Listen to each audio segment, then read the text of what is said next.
Pendengar setia Suara Pagi di mana saja berada, damai sejahtera bagi Anda sekalian. Salam jumpa lagi bersama saya, Pastor John Lewar SVD. Hari ini hari Minggu, 25 September 2022, Pekan Biasa ke-26. Bacaan-bacaan suci pada hari ini diambil dari Nubuat Amos, bab 6 ayat 1a, 4 sampai dengan 7. Mazmur, bab 146, ayat 7 sampai dengan 10. Surat pertama Rasul Paulus kepada Timotius, bab 6 ayat 11 sampai dengan 16. Injil Lukas, bab 16 ayat 19 sampai dengan 31. Mari kita membaca sabda Tuhan, merenungkannya, masuk dalam keheningan dan doa. Dalam nama Bapa dan Putera dan Roh Kudus, amin. Tuhan bersamamu dan bersama rohmu. Inilah Injil Yesus Kristus menurut Lukas. Dimuliakanlah Tuhan. Orang kaya dan Lazarus yang miskin. Ada seorang kaya yang selalu berpakaian jubah ungu dan kain halus, dan setiap hari ia bersukaria dalam kemewahan. Dan ada seorang pengemis bernama Lazarus, badannya penuh dengan borok, berbaring dekat pintu rumah orang kaya itu, dan ingin menghilangkan laparnya dengan apa yang jatuh dari meja orang kaya itu. Malahan anjing-anjing datang dan menjilat boroknya. Kemudian matilah orang miskin itu, lalu dibawa oleh malaikat-malaikat ke pangkuan Abraham. Orang kaya itu juga mati, lalu dikubur. Dan sementara ia menderita sengsara di alam maut, ia memandang ke atas, dan dari jauh dilihatnya Abraham dan Lazarus duduk di pangkuannya. Lalu ia berseru, katanya, "Bapa Abraham, kasihanilah aku, suruhlah Lazarus supaya ia mencelupkan ujung jarinya ke dalam air dan menyejukkan lidahku, sebab aku sangat kesakitan dalam nyala api ini." Tetapi Abraham berkata, "Anak, ingatlah bahwa engkau telah menerima segala yang baik sewaktu hidupmu, sedangkan Lazarus segala yang buruk. Sekarang ia mendapat hiburan dan engkau sangat menderita.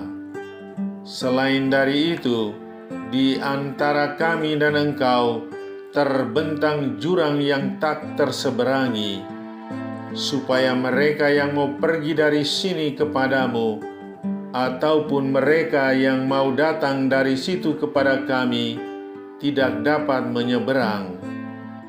Kata orang itu, "Kalau demikian, aku minta kepadamu Bapa, supaya engkau menyuruh dia ke rumah ayahku, sebab masih ada 5 orang saudaraku, supaya ia memperingati mereka dengan sungguh-sungguh, agar mereka jangan masuk kelak ke dalam tempat penderitaan ini." Tetapi kata Abraham, "Ada pada mereka kesaksian Musa dan para nabi. Baiklah mereka mendengarkan kesaksian itu." Jawab orang itu, "Tidak, Bapa Abraham, tetapi jika ada seorang yang datang dari antara orang mati kepada mereka, mereka akan bertobat." Kata Abraham kepadanya, "Jika mereka tidak mendengarkan kesaksian Musa dan para nabi, mereka tidak juga akan mau diyakinkan, sekalipun oleh seorang yang bangkit dari antara orang mati." Demikianlah sabda Tuhan. Terpujilah Kristus. Si miskin ternyata punya nama Lazarus. Saudari-saudaraku yang terkasih dalam Kristus, satu lagi cerita terkenal dari Lukas. Bacaan Injil pada hari Minggu ini berkisah tentang seorang kaya versus seorang miskin di dunia kini dan dunia nanti. Pelukisannya amat gamblang. Si kaya berpakaian halus dan berjubah ungu. Si miskin berbalutkan borok dan bau. Si kaya berpesta pora dengan sesama hartawan. Si miskin bersama anjing-anjing yang berpesta dengan luka-lukanya. Si kaya berada dalam rumahnya dalam keadaan terberkati. Si miskin tergeletak di pintu gerbang dalam keadaan najis dan terkutuk. Kisah ini melukiskan bahwa justru anjing-anjinglah yang sepertinya merasakan penderitaan Lazarus, karena dengan rela anjing-anjing itu menjilat luka borok Lazarus sehingga rasa sakitnya berkurang. Sedangkan orang kaya itu tak peduli. Dia bahkan tidak melihat Lazarus yang nongkrong persis di pintu gerbang rumahnya. Keduanya terpaku pada tempatnya masing-masing. Tidak satu pun ada kata tegur sapa, apalagi uluran tangan, padahal pintu gerbang memberi peluang dan kesempatan. Akan tetapi, sejak awal cerita ini sudah punya kejutan. Si miskin diberi nama, si kaya tidak. Meskipun tidak punya apa-apa, si miskin ternyata punya nama, yakni Lazarus. Lazarus artinya Allah menolong. Nama ini menjadi isyarat akhir yang membahagiakan baginya. Sebaliknya, meskipun punya segalanya, si kaya tidak punya nama. Itu pertanda nasib akhir orang ini yang hampa. Setetes air pun bahkan tidak akan ia punya. Saat meninggal, tempat keduanya ditentukan oleh pihak yang lain. Lazarus mati dan diangkat oleh para malaikat, sementara si kaya juga mati dan dikuburkan orang. Lazarus naik ke pangkuan Abraham, si kaya turun ke dalam kuburan. Sekarang jurang antara keduanya sudah amat lebar dan tidak lagi dapat dijembatani. Nasib akhir keduanya sudah definitif. Lazarus menjadi tamu terhormat dalam perjamuan abadi, sedangkan si kaya menderita di alam maut. Baru sekarang mata si kaya terbuka dan melihat Lazarus. Selagi hidup, matanya tertutup untuk membantu. Setelah mati, matanya terbuka untuk memohon pertolongan.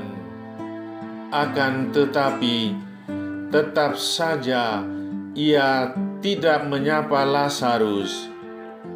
Ia hanya menyapa Abraham. Baginya, Lazarus tetap saja tidak penting. Sikap orang kaya ini ternyata tidak berubah. Saudari-saudaraku yang terkasih dalam Kristus, Jawaban Abraham menegaskan dua hal. Pertama, peluang dan kesempatan untuk membantu sesama hanya terjadi di dunia ketika kita hidup. Dunia menyediakan kesempatan bagi kita untuk membuka pintu hati kepada sesama yang miskin, untuk membuka gerbang rumah kepada mereka yang menderita. Orang yang duduk di pintu gerbang rumah kita bukan hanya orang miskin yang butuh uang, tetapi barangkali orang yang membutuhkan pengakuan dari kita. Orang yang membutuhkan agar keluhannya didengarkan. Orang yang kesepian dan membutuhkan teman. Orang yang baru putus cinta dan karenanya putus asa. Orang yang terlilit hutang karena kemiskinannya, atau orang yang membutuhkan pengampunan dari kita. Kita berdosa bila tidak mampu melihat dan mendengar orang-orang ini. Kita mengkhianati Kristus jika mengusir atau tidak peduli terhadap mereka. Ada banyak Lazarus di sekitar kita. Kesalahan orang kaya itu adalah ketidakmampuannya melihat dan menyadari kehadiran orang yang menderita di depan matanya. Lalai membuka pintu dan menjembatani jarak di dunia pasti akan melebarkan jarak kita dengan perjamuan abadi. Jarak itu tidak akan terjembatani. Mumpung masih ada waktu dan kesempatan bagi kita untuk mengulurkan tangan kepedulian kepada Lazarus yang borok dan bau itu. Kedua, untuk bersikap adil dan menjembatani jurang antara kaya dan miskin di dunia ini tidak memerlukan mujizat. Warta dan pesan dari seorang yang bangkit dari kematian juga tidak diperlukan. Yang diperlukan hanyalah kepekaan dan mata yang terbuka untuk melihat. Keluarlah dari zona nyaman dan egoisme kita. Kepekaan itu harus terus diasah dengan berpedoman pada seruan keadilan dalam kitab suci seperti yang diwariskan oleh Musa, para nabi, dan Yesus sendiri. Saudara, katupkan matamu di dalam suasana hening. Ingat kembali saat-saat Anda menolak untuk berbela rasa dengan sesama yang menderita. Kini di pintu rumahmu hadir Lazarus dan teman-temannya. Sadari reaksi spontan yang muncul di hatimu. Marilah berdoa.